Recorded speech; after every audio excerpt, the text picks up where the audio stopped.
अस्सलाम वालेकुम। Conditional sentences English में सबसे अहम टॉपिक जो होता है वो होता है कंडीशनल सेंटेंसेस, जो मॉडल वर्ब्स के बाद सबसे इम्पोर्टेंट टॉपिक है।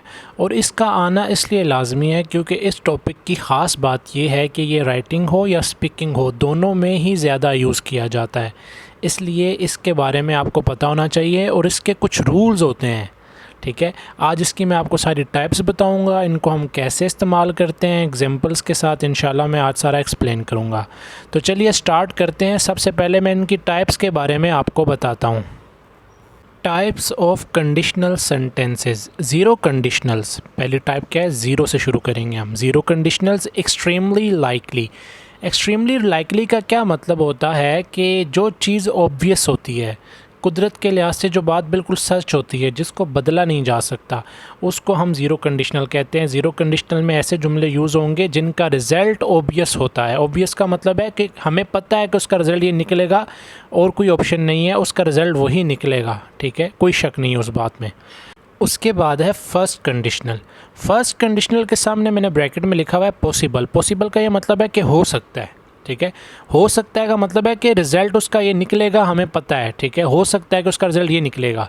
अब आप मतलब कोई भी जुमला आ जाए ना, जैसे उसका अच्छा याद रखें, कंडीशनल कभी अकेले जुमले नहीं होते। ठीक है, मतलब ये हमेशा दो होंगे। एक जुमला इफ़ या व्हेन वाला होगा जिसमें इफ़ या व्हेन आ रहा है, और दूसरा जुमला कौन सा होगा, वो आपका सिंपल होगा। ठीक है, तो हमेशा दो जुमलों का जो पेयर होगा वही कंडीशनल सेंटेंसेस है। कंडीशनल सेंटेंसेस अकेला नहीं आता। तो अब मैं फ़र्स्ट कंडीशनल में बता रहा था कि हमें पता होता है कि इसका रिज़ल्ट ये निकलेगा, तो हम उसमें फ़र्स्ट कंडीशनल लगाते हैं। उसके बाद देखें सेकंड कंडीशनल्स। सेकंड कंडीशनल के सामने ब्रैकेट में मैंने लिखा है अनलाइकली बट स्टिल पॉसिबल।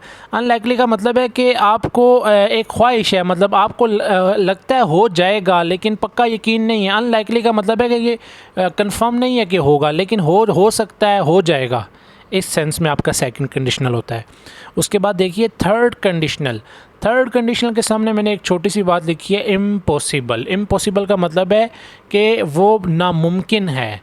क्यों नामुमकिन है? क्योंकि हम थर्ड कंडीशनल में पास्ट के पछतावे की मोस्टली बात करते हैं कि अगर ऐसा होता तो वैसा हो जाता। अब तो वो टाइम गुजर गया है। ठीक है, अब हम पछता रहे हैं बैठ के, तो इसलिए अब उसको ठीक करना नामुमकिन है। तो इसलिए थर्ड कंडीशनल के सामने मैंने इम्पॉसिबल लिखा हुआ है। अब मैं आपको इनको जो है एक्सप्लेन करके बताता हूँ हर टाइप को एग्जांपल्स के साथ। तो चलिए स्टार्ट करते हैं ज़ीरो कंडीशनल से। पहले हम इसकी डेफिनेशन देखेंगे। The outcome in a zero conditional sentence is certain. मतलब आउटकम का क्या मतलब है, नतीजा, जो रिज़ल्ट निकलेगा वो सर्टेन मतलब यकीनी होगा। जैसा कि मैं आपको पहले बता चुका हूँ, कंडीशनल जो ज़ीरो कंडीशनल होता है उसमें जो रिज़ल्ट है वो हमें पता होता है कि यकीनन यही होगा। यूनिवर्सल ट्रुथ होता है। यूनिवर्सल ट्रुथ का मतलब है जो कुदरत के लिहाज से बदला नहीं जा सकता। ठीक है, जैसे मैं कहता हूँ सूरज मशरिक़ से निकलता है, क्या हम इस चीज़ को बदल सकते हैं? नहीं बदल सकते ना। तो इसलिए ज़ीरो कंडीशनल में ऐसे जुमले होते हैं। अच्छा, उसके बाद देखें इसकी examples. Zero conditional also known as type zero conditional, ये वही बात है मैं पहले बता चुका हूँ। अच्छा, इसकी एग्जांपल देखें। You receive a passing grade when you do all your homework. जैसा कि मैं आपको पहले बता चुका हूँ, कंडीशनल में हमेशा दो जुमले होते हैं, अकेला नहीं होता। तो इसमें भी दो हैं, you receive a passing grade, उसके बाद when you do all your homework. जब आप अपना होमवर्क करेंगे सारा, तो ज़ाहिर बात है पासिंग ग्रेड हासिल करेंगे, तो ये भी ऑब्वियस बात है। उसके बाद दूसरी एग्जांपल देखें। If it rains my car gets wet. अगर बारिश होती है तो मेरी गाड़ी गीली हो जाती है। ठीक है, अब ये भी देखें। अब इम्पोर्टेंट बात ये है ज़ीरो कंडीशनल की, इफ़ क्लास और मतलब जो दोनों जुमले होंगे, एक जुमला इफ़ वाला या व्हेन वाला, ठीक है, या दूसरा जुमला, ठीक है, तो आपके दोनों जुमले जो हैं प्रेजेंट सिंपल बनेंगे। ये आपने याद रखना है, प्रेजेंट सिंपल। अच्छा, if it rains my car gets wet, अगर बारिश होती है तो मेरी गाड़ी गीली हो जाती है। दोनों जुमले प्रेजेंट सिंपल। तीसरी example, if we heat ice it melts. ठीक है, अगर हम बर्फ़ को गर्म करते हैं तो वो पिघल जाती है। ये भी दोनों जुमले आप देखें प्रेजेंट सिंपल है। आखिरी जुमला देखें, I get stressed out when I watch the news. मैं परेशान हो जाता हूँ जब मैं न्यूज़ देखता हूँ, ख़बरें देखता हूँ। इसमें भी दोनों जुमले कौन से बन गए, प्रेजेंट सिंपल टेंस। ठीक है, तो ये ज़ीरो कंडीशनल होता है। अब हम चलते हैं फर्स्ट कंडीशनल की तरफ, जो कि बड़ा इंपॉर्टेंट है। First conditional. फर्स्ट कंडीशनल क्या होता है जी? First conditional dictate that a result is not certain. ठीक है। इसमें मैं पहले भी बता चुका हूँ, इसमें हमें रिज़ल्ट यकीनी तो नहीं होता, लेकिन हमें लगता है कि हो जाएगा, ठीक है, यकीन है कि हो जाएगा, लेकिन बिल्कुल यकीन नहीं है, ठीक है। But very likely that one conditional will lead to the another, ठीक है। It only use if clause not when clauses. ये बड़ी इंपॉर्टेंट बात है कि कंडीशनल तो ये भी है, तो इसमें भी दो ही जुमले होंगे आपके, ठीक है, अकेला तो नहीं होगा, लेकिन इन दोनों में से एक लाजमी इफ़ वाला होगा, व्हेन वाला नहीं होगा। ज़ीरो कंडीशनल में तो व्हेन और इफ़ दोनों वाले थे ना एक, लेकिन यहाँ जो है एक इफ़ वाला होगा और एक सिंपल होगा। इफ़ वाले जुमले को हमने कौन सा टेंस बनाना है, प्रेजेंट सिंपल, और रिज़ल्ट वाले जुमले को हमने फ्यूचर इनडेफिनिट बनाना है, ये याद रखें आप, ठीक है। एग्जाम्पल देख लें, I will answer if he calls me, ठीक है, मैं आंसर दूंगा, जवाब दूंगा अगर वो मुझे कॉल करेगा। उर्दू में दोनों जुमले गा गी पे रुक रहे होंगे, लेकिन हमने इफ़ वाला बनाना प्रेजेंट सिंपल है, ठीक है। अच्छा, इफ़ वाला उठा के आप शुरू में भी लगा सकते हैं, उसका कोई मसला नहीं है। अच्छा, उसके बाद है if the weather is good our crops will flourish, ठीक है, अगर वेदर अच्छा होगा, ठीक है, तो हमारे जो क्रॉप्स, खेत, फसलें वगैरह हैं वो फ्लरिश करेंगी, उगेंगी, फूले फलेंगी, ठीक है। इसमें भी इफ़ वाला जुमला प्रेजेंट सिंपल और रिज़ल्ट वाला जो है उसमें विल आ गया। उसके बाद देखें, you will succeed in college if you are diligent in your studies, ठीक है, आप कॉलेज में कामयाबी हासिल करेंगे अगर आप मेहनती हैं अपने स्टूडेंट, मतलब अपनी स्टडीज़ में, ठीक है। तो अब इसमें भी देखें, इफ़ वाला जुमला प्रेजेंट सिंपल और जो दूसरा कॉलेज वाला जुमला है वो फ्यूचर इनडेफिनिट बन गया। आखिरी जुमला, my sister will cry if she watches the movie if she watches this movie, मेरी जो बहन है वो रो देगी अगर वो ये मूवी देखेगी। इसमें भी इफ़ वाला जुमला देखें प्रेजेंट इंडेफिनिट और my sister will cry future indefinite बन गया। तो फर्स्ट कंडीशनल की यही ख़ास बात है कि इफ़ क्लॉज प्रेजेंट सिंपल, ठीक है, और रिज़ल्ट वाला जो जुमला है वो बन जाएगा फ्यूचर इंडेफिनिट, ये याद रखना है आपने। अच्छा, अब चलते हैं सेकंड कंडीशनल की तरफ, ठीक है, वो इससे भी ज़्यादा इम्पोर्टेंट है। Second conditionals they reflect a bit of wishful thinking, मतलब ये हमें एक विशफुल ख्वाहिश वाली थिंकिंग बताता है कि यकीन तो नहीं है आपको, ठीक है, लेकिन आपकी ख्वाहिश है कि ऐसा हो जाएगा फ्यूचर में, ठीक है, और इम्पॉसिबल भी नहीं है, नामुमकिन नहीं है ये, ठीक है। And if they do happen then the result will occur, अगर वो ऐसा, मतलब अगर ऐसा हो जाएगा तो उसका एक्शन ये निकल जाएगा, लेकिन बात वही है कि डिज़ायर की बात है, अगर ऐसा हो जाएगा तब ऐसा होगा। तो चलिए आपको एग्जांपल से समझाता हूँ।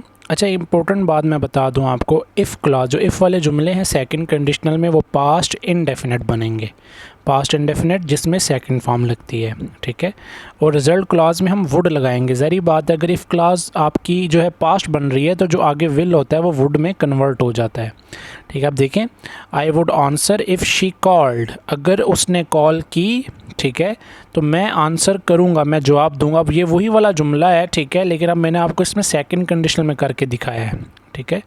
अच्छा, अब इसी तरह दूसरा जुमला देखें, if the weather improved our crops would flourish, अगर मौसम बेहतर हो गया, ठीक है, तो हमारे जो क्रॉप्स हैं, फसलें हैं, वो फूले फलेंगी। इसमें भी इफ़ वाला जुमला देखें, improved second form past indefinite बन गया और आगे हमने वुड लगा दिया। उसके बाद देखें example, if you resolve to be diligent in your studies, मतलब अगर आपने साबित कर दिया या ये मसला हल कर दिया मेहनती होने का अपनी जो स्टडीज़ हैं उसमें, तो you would succeed in college, आप कॉलेज में कामयाबी हासिल करोगे। अब ये जुमले वही हैं जो मैंने आपको फर्स्ट कंडीशन में दिए थे, लेकिन अब उनको मैं सेकंड कंडीशन में करके बता रहा हूँ कि हम कैसे करेंगे, ठीक है। उसके बाद आखिरी एग्जांपल देखें, if I were rich I would never work again, ठीक है, अगर मैं अमीर हुआ तो मैं कभी दोबारा काम नहीं करूँगा। अब यहाँ एक सवाल आपके जहन में आ रहा होगा कि आई के साथ तो टेंसेस में वाज लगता है, तो यहाँ वर क्यों लगे?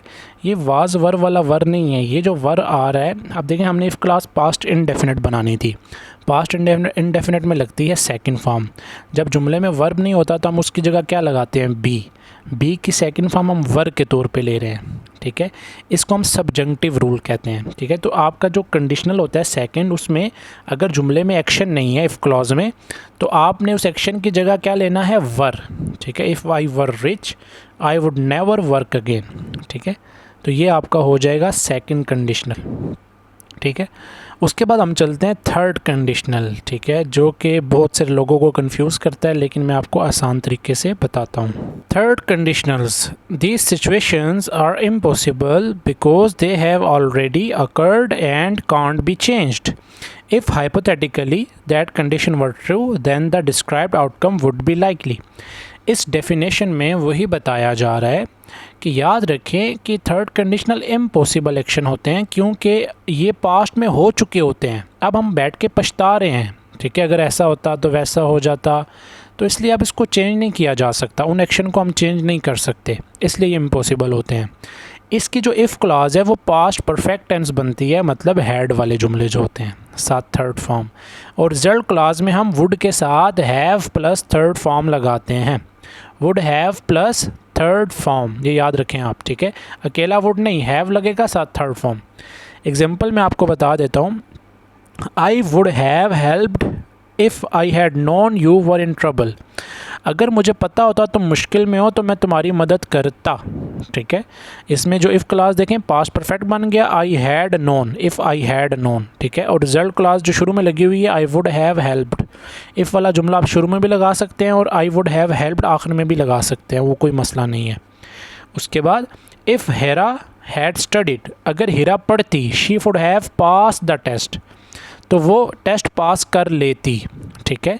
उसके बाद if she had arrived 5 minutes earlier, अगर वो 5 मिनट पहले पहुंचती, she would have seen the whole show, वो पूरा शो देखती या देख सकती, ठीक है।